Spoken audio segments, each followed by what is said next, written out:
Hello बच्चों, एक बार फिर आपका स्वागत है आपके प्यारे से चैनल फिजिक्स एक सोच में। बच्चों, आज इस वीडियो में हम लोग पढ़ने वाले हैं किरचॉफ के नियम। बच्चों, ये जो किरचॉफ के नियम है बहुत ही इंपॉर्टेंट नियम है। इसको बार बार यूपी बोर्ड के परीक्षा में और इस पे आधारित जो न्यूमेरिकल होते हैं आईआईटी नीट के परीक्षा में पूछे जाते हैं। बच्चों, आज इस वीडियो में हम केवल किरचॉफ के जो दो नियम होते हैं उनके बारे में पढ़ेंगे। ये नियम कैसे आए, कहाँ से आए, किरचॉफ के दिमाग में क्या बातें आई, और इसके अगले वाले वीडियो में इस पे आधारित इसके जो अनुप्रयोग हैं, इस पे क्वेश्चन कैसे बनते हैं और उन क्वेश्चंस को हम सॉल्व कैसे करते हैं, इसके अगले वाले वीडियो में हम लोग पढ़ने वाले हैं। तो उस वीडियो का लिंक जस्ट इसके नीचे दे दिया गया है। अगर आप उस वीडियो को इस पे न्यूमेरिकल देखना चाहते हैं तो आगे वाले वीडियो को देख सकते हैं। इस वीडियो में केवल और केवल इनके जो स्टेटमेंट्स हैं और दिमाग में क्या कॉन्सेप्ट्स हैं, उन कॉन्सेप्ट को हम 5 मिनट के अंदर समझने वाले हैं। तो चलिए हम स्टार्ट करते हैं। अगर आपको ये वीडियो अच्छा लगे तो वीडियो को लाइक कर दें और जो लोग चैनल पर नए हों वो चैनल को सब्सक्राइब कर लें। तो हम आइए स्टार्ट करते हैं किरचॉफ के नियम। बच्चों, किरचॉफ के दो नियम होते हैं। इसमें प्रथम नियम को हम संधि का नियम भी कहते हैं और द्वितीय नियम को हम कहते हैं पास का नियम। इंग्लिश में कहेंगे सेकेंड लॉ और loop rule, and first law को हम कहते हैं जंक्शन रूल। तो सबसे पहले ये जंक्शन रूल होता क्या है, जंक्शन रूल को हमें समझना है। तो जंक्शन रूल कहां से आया, किरचॉफ के दिमाग में क्या बातें आई कि उन्होंने जंक्शन रूल दे दिया, और ये कैसे उन्होंने दिमाग में क्या बातें बनी तो ये रूल बना दिया। तो इसका अभी स्टेटमेंट देने से पहले उनके दिमाग में क्या बातें आ गई कि उन्होंने ऐसा स्टेटमेंट दे दिया, उसको हम समझते हैं। बच्चों, अगर आप समझिए, आपके पास एक तार है, मान लीजिए ये तार है, इसमें 10 एम्पियर 10 एम्पियर की धारा इसमें क्या हो रही है, प्रवाहित हो रही है। और यहाँ पे एक जंक्शन बनाया जाए, एक तार इधर निकाल दिया जाए और एक तार इधर निकाल दिया जाए। तो आप बताइए कि अगर मैं कहूं कि इस वाले तार से अगर 2 एम्पियर की धारा जा रही है तो इस वाले तार से कितने एम्पियर की धारा जाएगी। तो आप बहुत ही मतलब होशियारी से आप ये बता सकते हैं कि ये यहाँ से 10 एम्पियर की धारा जा रही है, इधर की तरफ 2 एम्पियर की धारा जा रही है, तो बाकी बची धारा इधर की तरफ चली गई होगी, तो इधर 8 एम्पियर की धारा जा रही होगी। तो आप अगर यहाँ पे देखें तो इस 10 को आप क्या लिख देते हैं, 10 इक्वल्स टू क्या हो जाएगा, 10 इक्वल्स टू आप लिख सकते हैं ये 8 + 2, 10 इक्वल्स टू 8 + 2। वैसे ही अगर आप यहां पे ध्यान से देखें तो एक तार इधर की तरफ है और यहां से 2 तार निकले हुए हैं। अगर इधर से I1 धारा जा रही है और यही I1 धारा 2 भागों में यहां पे क्या हो गई है, डिवाइड हो गई है, और ये इधर I2 चली गई है, इसका कुछ हिस्सा इधर की तरफ I2 चला गया है और कुछ हिस्सा नीचे की तरफ I3 चला गया है। तो अगर इस कॉन्सेप्ट का यूज किया जाए तो आप बहुत आसानी से लिख सकते हैं बच्चों कि ये I1 इक्वल्स टू क्या हो जाएगा, I2 + I3 हो जाएगा। ठीक है। अब इसी को, इस I2 और I3 को हम इधर लेकर चले आए तो I1 माइनस में, अगर ये I2 इधर आएगा तो क्या हो जाएगा, निगेटिव में हो जाएगा, I3 भी इधर आएगा तो निगेटिव में हो जाएगा। तो ये जो इधर पूरा ट्रांसफर कर दें, इस वाले सारे करंट्स को इधर ट्रांसफर करें तो ये बन जाएगा आपका एक इक्वेशन I1 - I2 - I3 = 0। और इसी बात को किरचॉफ ने अपने शब्दों में लिख दिया, अपने वाक्यों में लिख दिया। क्या लिखा कि किसी विद्युत परिपथ में, कोई भी विद्युत परिपथ हो और उसमें किसी संधि पर मिलने वाले सभी विद्युत धाराओं का बीजगणितीय योग क्या होता है, 0 होता है। इसको इसने ऐसे लिख दिया कि किसी विद्युत परिपथ में किसी संधि पर मिलने वाली समस्त धाराओं का बीजगणितीय योग क्या होता है, 0 होता है। लेकिन इसमें आपको उन्होंने नियम भी बताया कि किस प्रकार से जोड़ने पर, ठीक है ना। तो उन्होंने ये कहा कि जो धाराएं संधि की तरफ जा रही हैं उसको पॉजिटिव ले लो, और जो धाराएं संधि से दूर जा रही हैं उसको क्या कर लो, नेगेटिव ले लो। तो आप वही चीज जो आपने अभी देखा, आपके दिमाग में जो बातें बन रही हैं, आप पहले से ये बना चुके हैं कि I - I2 - I3 = 0 हो जाएगा। तो अगर मान लीजिए कि आप ऐसा बनाए नहीं होते, केवल किरचॉफ का नियम पढ़े होते, तो किरचॉफ का नियम क्या कहता है कि किसी संधि पर मिलने वाली सारी धाराओं का बीजगणितीय योग क्या होता है, 0 होता है। और इस केस में जो संधि की तरफ जो भी धारा जाती है उसको हम क्या लेंगे, धनात्मक, और संधि से जो दूर धाराएं जाएंगी उसको ऋणात्मक। तो किरचॉफ ने इस बात को कैसे लिखा, अब ये देखिए I1 धारा, ये संधि अगर मान रहे हैं, ये अगर कोई जंक्शन मान रहे हैं, तो यहां पर ये जो I1 जा रहा है तो इसको क्या लिखेंगे, संधि की तरफ जा रहा है तो ये प्लस में I1 होगा, और इस संधि से दूर जा रहा है तो माइनस I2, और ये क्या हो जाएगा माइनस I3 इक्वल्स टू 0, जो कि एक सामान्य बात है। हम पहले से ही समझ रहे हैं कि अगर कोई धारा यहाँ पे 10 एम्पियर की जा रही है तो अगर मान लीजिए इधर 2 गई तो इधर कितनी जाएगी, 8 जाएगी, और बहुत आसानी से हम लिख सकते हैं कि ये आपका 10 इक्वल्स टू 8 प्लस 2 हो जाएगा। अगर इसको इधर लिखा जाए तो 10 और इसको इधर लेकर आए तो माइनस 8 माइनस 2 बराबर क्या हो जाएगा, 0 हो जाएगा। इसी बात को एक नियम के रूप में किरचॉफ ने लिख दिया, और ये नियम होता है कि किसी विद्युत परिपथ में, किसी जंक्शन पर, किसी संधि पर मिलने वाली समस्त धाराओं का बीजगणितीय योग क्या होता है, 0 होता है। बच्चों अगर इस नियम को हमें मैथमेटिकली लिखना है तो कैसे लिखेंगे, सिग्मा I इक्वल्स टू 0। इस सिग्मा का मतलब क्या होता है, योग, बीजगणितीय योग होता है। जैसे कि आपने देखा कि यहाँ 3 धाराएं हैं I1 I2 I3 और इस संधि पे मिल रही हैं, तो इस संधि पर मिलने वाली समस्त धाराओं का बीजगणितीय योग क्या हो जाना चाहिए, 0 हो जाना चाहिए। आपको नियम बताया गया कि जो संधि की तरफ जाती है धारा उसको धनात्मक, और जो संधि से दूर जाती है धाराएं, देखिए ये दूर जा रही हैं तो इसको ऋणात्मक लेकर हम इसको जोड़ देंगे और सबका सम क्या हो जाएगा, 0 आ जाएगा। तो आपने इस बात को समझा।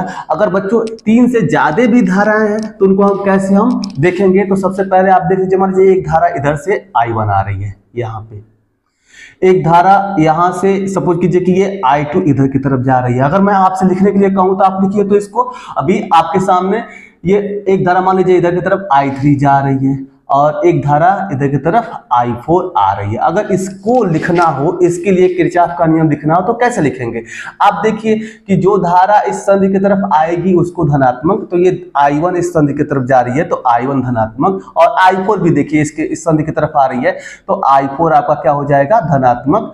और जो धारा इससे दूर जा रही है, देखिए यहां से ये संधि से ये I3 दूर जा 3 हो जाएगा, और ये I2 भी दूर जा रही है तो माइनस में I2 इक्वल्स टू 0 हो जाएगा। तो आप किसी भी केस में किरचॉफ का प्रथम नियम बहुत आसानी से लिख लेंगे, और आपको बस इतनी याद रखनी है कि किसी विद्युत परिपथ में किसी संधि पर मिलने वाली समस्त धाराओं का बीजगणितीय योग क्या होता है, 0 होता है। इस बात को, इस कथन को याद रखें। तो ये था फर्स्ट लॉ, ये था प्रथम नियम। अब हम पढ़ेंगे द्वितीय नियम। बच्चों द्वितीय नियम को पढ़ने से पहले एक हमें साधारण परिपथ पढ़ना पड़ेगा, विद्युत परिपथ, और उसमें कुछ खास बातों का ध्यान रखना पड़ेगा। जैसे मान लीजिए बच्चों कि एक हमने विद्युत परिपथ बनाया जिसमें एक सेल लिया, और इस सेल का जो मान लीजिए कि वोल्टेज वैल्यू है, जो इसका ईएमएफ है, जो विद्युत वाहक बल है, वो कितना है, 10 वोल्ट है। और इस परिपथ में एक हमने प्रतिरोध जोड़ा है, और मान लीजिए कि इस प्रतिरोध का जो वैल्यू है वो 5 ओम है। ठीक है, अब मैं आपसे पूछूंगा कि इस 10 वोल्ट का मतलब क्या होता है। इस 10 वोल्ट का मतलब ये होता है कि इसके दोनों दंडों के बीच का विभवांतर, अगर इसका विभव 0 है तो इसका विभव कितना हो जाएगा, 10। अब 10 में से 0 घटाएंगे तो इन दोनों के बीच का विभवांतर कितना है, 10 वोल्ट है। तो यहाँ पे आपको पता चल जाएगा। और आप जानते हैं कि किसी भी परिपथ में जो धारा प्रवाहित होती है वो किधर से किधर प्रवाहित होती है, वो उच्च विभव से ये निम्न विभव की तरफ। देखिए ये 0 निम्न है और 10 उच्च है, तो ये धारा उच्च विभव से निम्न विभव की तरफ प्रवाहित होती है। तो आप ध्यान से समझिएगा, अगर इस परिपथ में आपसे पूछा जाए कि ये धारा कितने प्रवाहित हो रही होगी, तो आप बहुत आसानी से इसमें धारा का मान निकाल देते हैं। आप देखते हैं कि इस परिपथ में एक सेल लगा हुआ है और उसका जो विभव है वो कितना है, आपका 10 वोल्ट है, और इसमें जो प्रतिरोध है वो 5 ओम है। तो आप बहुत आसानी से ओम के नियम का प्रयोग करते हुए V इक्वल्स टू, आप जानते हैं आई आर होता है, तो I equals to V upon R हो जाएगा। बहुत आसानी से इस धारा का मान आप निकाल लेते हैं। I इक्वल्स टू कितना हो जाएगा, इस विभवांतर का मान 10 वोल्ट और यहाँ पे प्रतिरोध का मान कितना 5 ओम कटेगा, तो इसमें जो धारा प्रवाहित होगा वो 2 एम्पियर की धारा इसमें क्या होगी, प्रवाहित होगी। अब यहाँ पे बहुत आसानी से पता लगा लिया आप लोगों ने कि यहाँ पे 2 एम्पियर की धारा, मतलब इस पूरे परिपथ में कितने एम्पियर की धारा प्रवाहित हो रही है, 2 एम्पियर की धारा, I = 2 एम्पियर प्रवाहित हो रही है।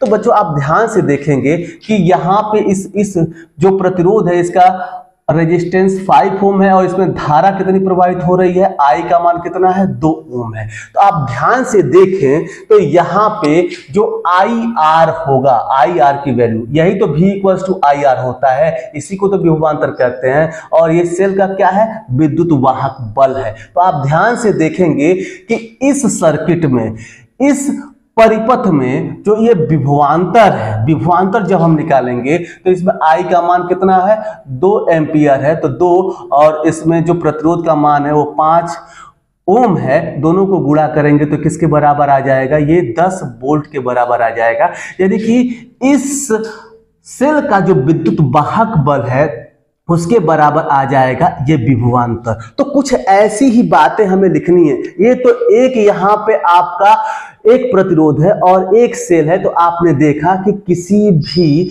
सर्किट के किसी बंद पास में इस सेल का जो विद्युत वाहक बल है वो इस जो प्रतिरोध आप लगाए हैं, इस प्रतिरोध के एलॉन्ग, इस प्रतिरोध से जितना भी विभवांतर इसके दोनों सिरों के बीच में बन रहा है उसके बराबर है। ठीक है, अब मैं कहूं कि इसी सर्किट में बहुत सारे सेल लगा दिए जाए और बहुत सारे, मान लीजिए कि इसमें प्रतिरोध लगा दिए जाए। ठीक है, तो किरचॉफ ने आपको बताने की कोशिश की कि क्या होता है कि इस सर्किट में, किसी भी सर्किट में, किसी भी परिपथ में जो ये विभवांतर होते हैं, मान लीजिए कि यहाँ पे एक R1 रेजिस्टेंस आपने लगा दिया, यहाँ पे R2 रेजिस्टेंस लगा दिया, तो श्योर है कि यहाँ पे मान लीजिए कि इसका विद्युत वाहक बल आपने E1 ले लिया, इसका E2 ले लिया, श्योर है इसमें कुछ ना कुछ धारा प्रवाहित होगी। तो यहाँ पे एक मान लीजिए कि R1 एक विभवांतर बनेगा, यहाँ पे एक R2 विभवांतर बनेगा। तो इससे क्या इन्होंने क्या कहा, क्या कथन दिया, अभी मैंने जो बताया उसी से रिलेटेड है। ध्यान समझिएगा कि बताया गया है किसी परिपथ के प्रत्येक बंद पास में, ये एक परिपथ है, इसमें एक ही बंद पास है, बंद पास में कुल विभवांतर का बीजगणितीय योग। अगर मान लीजिए कि हमने एक लिया तो विभवांतर 1 मिला था, मान लीजिए कि यहाँ पे एक सेल लिया था तो इसका विद्युत वाहक बल 1 था और विभवांतर भी कितना था, I × R था। आपने देखा कि यहाँ पे 10 वोल्ट का, अभी आपको बताया गया कि 10 वोल्ट का यहाँ पे विद्युत वाहक बल बनाया गया था, तो यहाँ पे जो इसमें धारा प्रवाहित हो रही थी वो 2 की और यहाँ पे 5 ओम का रजिस्टर लगाया गया था। तो आपने देखा कि 2 × 5 ये बराबर था इसका जो विद्युत वाहक बल था उसके बराबर था। तो अगर एक प्रतिरोध था और एक यहाँ पे विद्युत वाहक बल, मतलब किसी सेल का विद्युत वाहक बल था, तो आपने देखा कि ये विद्युत वाहक बल इसके विभवांतर के बराबर था। अगर मान लीजिए कि बहुत सारे इसमें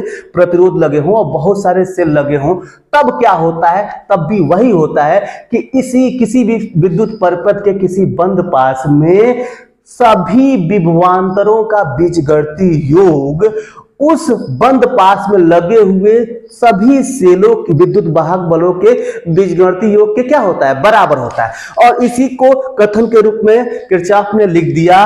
क्या लिखा, किसी परिपथ के प्रत्येक बंद पास में कुल विभवांतरों का बीजगणितीय योग। अब ये विभवांतर क्या है, ये मान लीजिए कि विद्युत धारा यहाँ पे प्रवाहित हो रही है, यहाँ पे प्रतिरोध R1 है, तो इसके इन दोनों बिंदुओं के बीच का विभवांतर कितना हो जाएगा, I × R1। इन दोनों बिंदुओं के बीच का विभवांतर कितना हो जाएगा, यहाँ प्रतिरोध R2 है तो यहाँ पे धारा तो इसमें भी श्योर है कि सेम जाएगी, तो कितना हो जाएगा, I × R2। मतलब कि जो धारा जा रही है और उस प्रतिरोध से आप गुणा कर देंगे तो उसको हम क्या कहेंगे, विभवांतर कहेंगे। तो अब इन विभवांतरों का जो बीजगणितीय योग होता है इस पूरे बंद पास में लगे हुए सभी सेलों के विद्युत वाहक बलों के बीजगणितीय योग के क्या होता है, बराबर होता है। तो बस आपको ये याद रख लेना है कि किसी परिपथ के प्रत्येक बंद पास में कुल विभवांतरों का बीजगणितीय योग उस पास में लगे कुल सेलों के विद्युत वाहक बलों के बीजगणितीय योग के बराबर होता है। यानी कि बस 2 बातें कि किसी विद्युत परिपथ के किसी बंद पास में कुल विभवांतरों का बीजगणितीय योग, बस यही याद रखना है, कुल विभवांतरों का बीजगणितीय योग उस बंद पास में लगे कुल सेलों के विद्युत वाहक बलों के बीजगणितीय योग के क्या होता है, बराबर होता है। तो आप इस तरह से इसको बहुत आसानी से याद कर सकते हैं। ये तो रही याद करने वाली बात।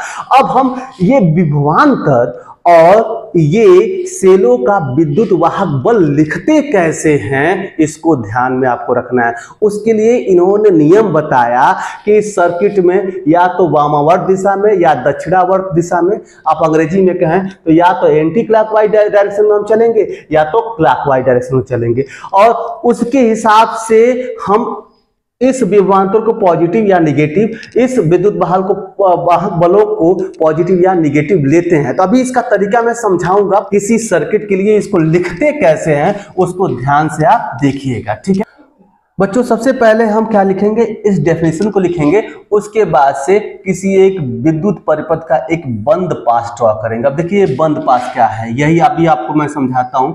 मान लीजिए कि यहाँ पे एक प्रतिरोध R1 है और इस परिपथ में एक यहाँ पे सेल लगा हुआ है। इसका सपोज कीजिए कि विद्युत वाहक बल कितना है, E1 है। इसमें एक दूसरा प्रतिरोध R2 यहाँ लगा हुआ है। इसके साथ मान लीजिए किसी भी तरीके से आप लगा दीजिए, इस तरह से एक दूसरा आपका सेल लगा हुआ है जिसका विद्युत वाहक बल क्या है, E2 है।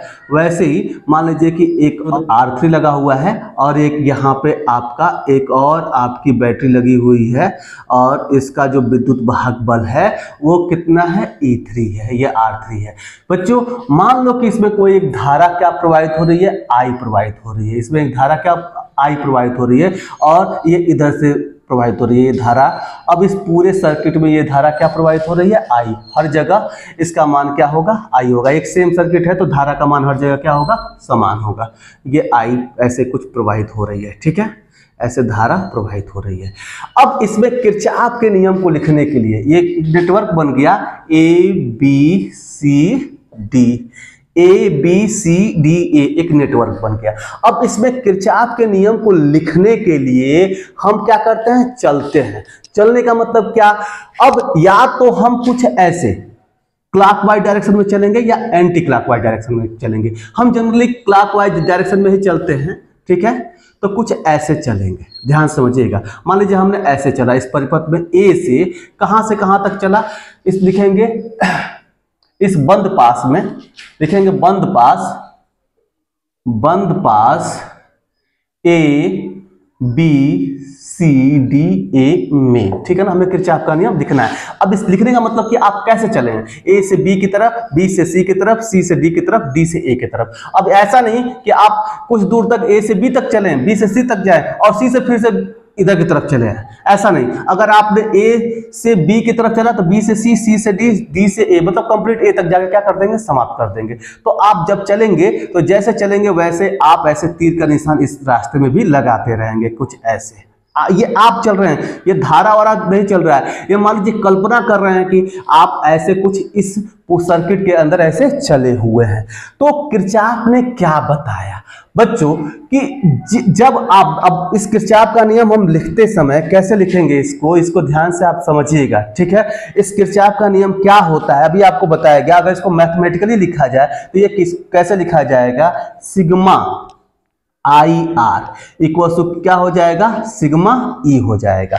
मतलब कि किसी भी परिपथ में जितने भी विभवांतर हैं उनका बीजगणितीय योग, इसके अंदर जितने भी ये विद्युत सेल लगे हुए हैं इनके जो विद्युत वाहक बल हैं उनके बीजगणितीय योग के क्या होना चाहिए, बराबर होना चाहिए। अब हम इसको कैसे लिखते हैं, अगर इसको आप लिखना चाहें तो ऐसे लिख सकते हैं I1 R1 plus I2 R2 plus कुछ भी dot dot dot IN RN equals to E1 plus E2 plus E3 plus dot dot dot EN।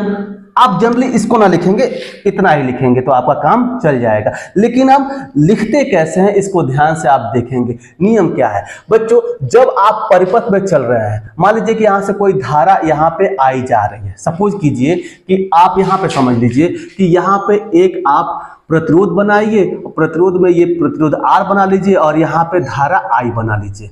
और मान लीजिए कि आप ये चले हुए हैं, ये पर जिसके अंदर ये चल रहे हैं, इसके अंदर आप ऐसे चले हुए हैं, तो ये धारा चल रही है और मान लीजिए कि धारा जिधर चल रही है उधर आप भी चल रहे हैं, ठीक है ना। तो इस केस में ये जो गुणा होगा I और R का, यहाँ पे जो ये विभवांतर होगा IR, उसको हम क्या लेते हैं, पॉजिटिव लेते हैं, ठीक है ना। बहुत लोग अलग अलग तरीके से भी लिया जाता है, कहीं पे इसको लोग निगेटिव भी लेते हैं, ठीक है। लेकिन हम जो इस नियम को लिखे हैं उस नियम, किरचॉफ के नियम बिल्कुल उस पे ही आएगा। इसको हम प्लस में IR लिखेंगे, आपको कोई इसमें कंफ्यूजन नहीं होगा। 3-4 तरीकों से लिखा जाता है, लेकिन उस पर ध्यान नहीं देना, जो मैं बता रहा हूं उस पर आप ध्यान देके लिखेंगे, आपका कोई भी गड़बड़ी उसमें नहीं होगा, ठीक है। तो इसको प्लस में लिखते हैं, ठीक है। इसको हम क्या लिखेंगे, प्लस में लिखेंगे। और मान लीजिए कि ये एक प्रतिरोध है और आप इधर की तरफ मान लीजिए कि ये धारा जा रही है और आप इसमें उल्टे दिशा में चले, मान लीजिए कि इधर की तरफ आप चल रहे हैं, मतलब कि आप ये प्रतिरोध है, ये धारा इधर की तरफ जा रही है, आप इधर की तरफ नहीं चल के आप इसके उल्टा दिशा में चल रहे हैं। कैसे चल रहे हैं, इसके उल्टा दिशा में चल रही है। तो इस केस में जो IR होगा उसको हमें किस में लेना पड़ेगा, नेगेटिव में लेना पड़ेगा, ठीक है। इसको ध्यान में रखिएगा। इसको लिखने के लिए हमें ऐसा काम करना पड़ेगा, ध्यान से समझिएगा। कई लोग ऐसे भी लिखते हैं, कई मान लीजिए कि इसको ऐसे भी लिखते हैं, कई लोग एक ही तरफ लिख देते हैं कि कुल विभवांतर और कुल विद्युत वाहक बलों का जो योग होता है वो क्या होता है, शून्य होता है। तो उस पर ध्यान नहीं देना है। यहाँ पे कुल IR और यहाँ पे समेशन ऑफ E=0 लिखते हैं। तो इसके लिए कुछ अलग नियम है, ठीक है ना। इसके लिए मान लीजिए उल्टा हो जाता है कि अगर हम इधर की तरफ चले तो ये नेगेटिव और इसको पॉजिटिव, और जब सेलों में हम चलते हैं तो उसके लिए कुछ और ले लेते हैं। लेकिन अभी जो मैं बता रहा हूं उसको ध्यान से समझिएगा। यहाँ पे जो डेफिनेशन लिखवाया गया उसके अनुसार हम लिख रहे हैं। तो अगर आप किसी बंद परिपथ में उस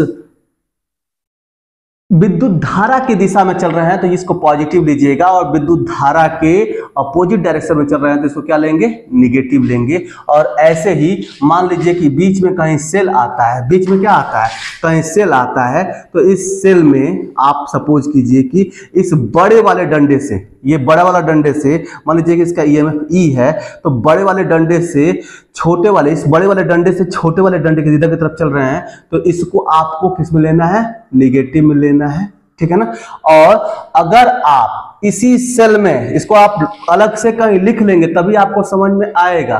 और इसी अगर सेल इसमें लगा हुआ हो और इस मतलब परिपथ में अगर इसके उल्टा दिशा में चलते हैं, मान लीजिए कि आप इस छोटे वाले डंडे से बड़े वाले डंडे की तरफ चलेंगे, तो इस E को आपको क्या लिखना है, पॉजिटिव लिखना है, ठीक है। तो आप ऐसे लिख सकते हैं। अब मान लीजिए कि इन सारे नियमों का पालन करते हुए इसको हम कैसे लिखेंगे, सभी विभवांतरों को एक तरफ कैसे हम जोड़ेंगे, इसको ध्यान में रखिएगा। तो सबसे पहले एक तरफ हम क्या लिख लें, विभवांतर लिख लें इन नियमों का पालन करते हुए। तो मान लीजिए कि हम बंद पास ABCDA में चले हुए हैं, कुछ ऐसे चले हुए हैं। हम यहां से स्टार्ट करते हैं। आप देखिए ये धारा कितनी है, I, और यहाँ पे ये प्रतिरोध कितना है, R1 है। तो अगर हम इस यहाँ पे पहला विभवांतर लिखना चाहें तो कैसे लिखेंगे, धारा की दिशा में है, जैसे हम ये धारा की दिशा है और हम उधर चले ही हैं, तो ये जो IR1 होगा आपका किस में होगा, IR1 आपका पॉजिटिव में होगा। क्लियर, इसमें कोई आपको संदेह नहीं है। आगे क्या आ गया, अब ये देखिए यहाँ प्रतिरोध है, आगे ये क्या आ गया, सेल आ गया। अब इसमें हमें क्या लिखना है, विद्युत वाहक बल को। तो आप देखिए इस बड़े वाले डंडे से छोटे वाले डंडे की तरफ चले हुए हैं, तो जब आप बड़े वाले डंडे से छोटे वाले डंडे की तरफ चलेंगे तो आपको क्या लिखना है, बराबर के उधर इस EMF को भी लिखते रहे। अभी EMF को नहीं, केवल हम जितने भी विभवांतर है उसको एक तरफ हम लिखते हैं, बाद में हम उस विद्युत वाहक बलों को भी हम लिखेंगे उसके उस तरफ। तो अभी तो ये विद्युत वाहक बल आ गया, इसको छोड़ते हैं, अभी बाद में हम उधर की तरफ लिखेंगे। देखिए यहाँ पर फिर से एक प्रतिरोध आया और यहाँ पे धारा I है, तो यहाँ पे IR2 तो हम लिख देंगे, लेकिन अब इसके आगे नेगेटिव लगाएं कि पॉजिटिव, ये सोचना है। तो आपको यहाँ पे देखिए जिधर धारा जा रही है उधर अगर हम चलते हैं तो ये पॉजिटिव, तो जिधर धारा आ रही है उधर ही हम चले हैं तो ये भी क्या हो जाएगा, पॉजिटिव हो जाएगा, IR2। अब चलिए यहाँ पे आया, इसको अभी छोड़िए, अभी हम लिखना है उधर की तरफ लिखना है। अब यहाँ पे देखिए ये प्रतिरोध R3 लगा हुआ है और देखिए जिधर की तरफ ये धारा जा रही है उधर की तरफ हम चल भी रहे हैं, तो यहाँ पे क्या हो जाएगा, प्लस में IR3 हो जाएगा, ठीक है। तो ये IR3। अब देखिए तीन प्रतिरोध है R1, R2, R3, तीनों का विभवांतर यहाँ पे हमने क्या कर दिया है, लिख दिया है। अब हमें क्या लिखना है, इन सेलों का विद्युत वाहक बल लिखना है और उसको उस तरफ लिखना है जोड़ के, ठीक है। तो मान लीजिए देखिए अब इधर से चले तो पहला सेल यहाँ पे मिला, इसको धनात्मक लिखना है कि ऋणात्मक लिखना है, इसको आप यहाँ पे समझना है। अगर मान लीजिए कि बड़े वाले डंडे से छोटे वाले डंडे की तरफ चलेंगे तो इसको निगेटिव लिखना है। तो यहाँ पे देखिए हम किधर से किधर की तरफ चले हैं, बड़े वाले डंडे से छोटे वाले डंडे की तरफ, तो ये क्या हो जाएगा, आपको माइनस, आपको क्या लिखना है यहाँ पे, E1 लिखना है, ठीक है। अब मान लीजिए यहां से आपने चला तो आप देखिए यहाँ पे आप छोटे वाले डंडे से, ये छोटा है और ये बड़ा है, तो छोटे वाले डंडे से बड़े वाले डंडे की तरफ चलेंगे तो इसको क्या लिखना है, पॉजिटिव। तो यहाँ पे E2 है तो प्लस में आप क्या लिख लेंगे, E2 लिख देंगे, ठीक है ना।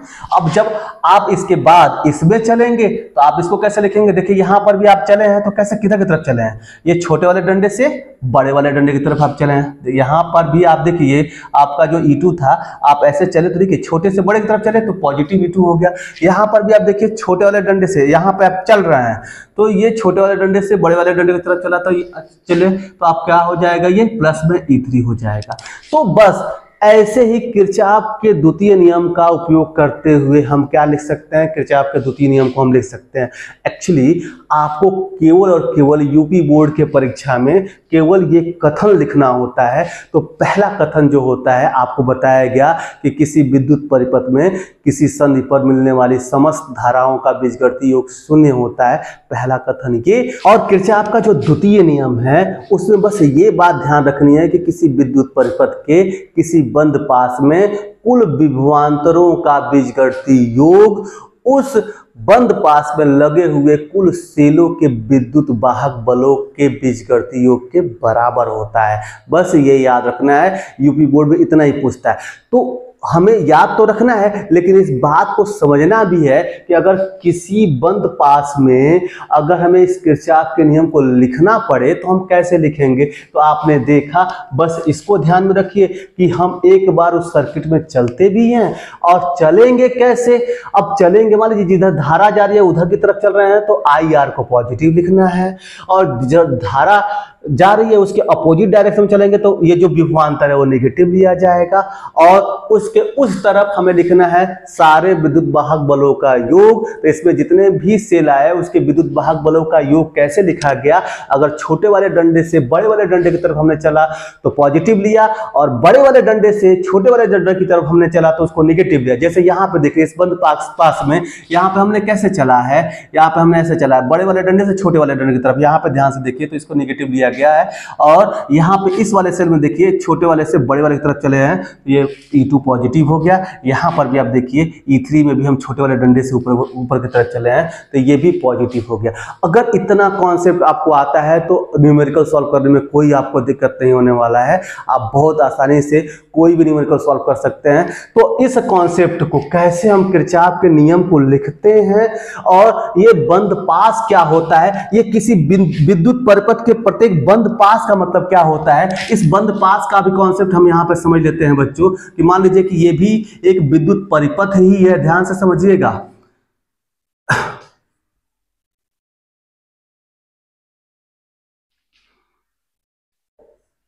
ये एक विद्युत परिपथ है ABCDEF।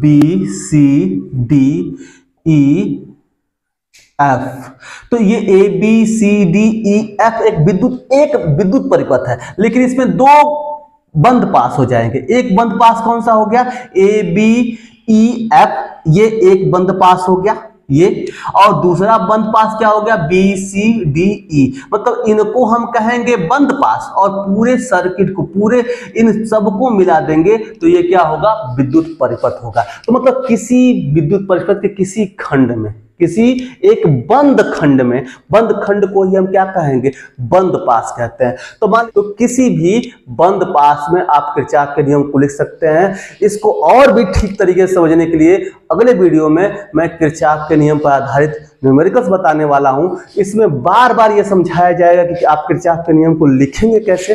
तो अगले वीडियो में हम मिलते हैं।